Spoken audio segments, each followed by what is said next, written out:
We've flown at 5 meters and we've flown at 10 meters a second. Now we're going to do 13 meters a second, and we've increased the overshoot to 50 meters.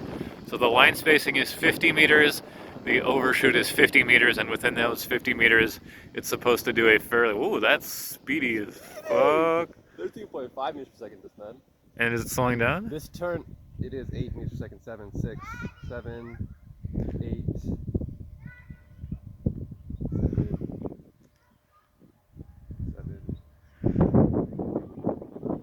I think it was just as slow as it was before. Yeah.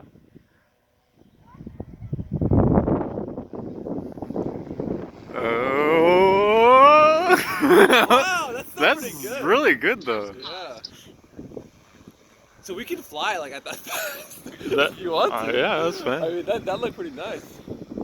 It'd be nice if we had like a GPS in the sensor. That way we could actually tell how swingy it is. That's fine, yeah. 13 meters a second. She's booking it though.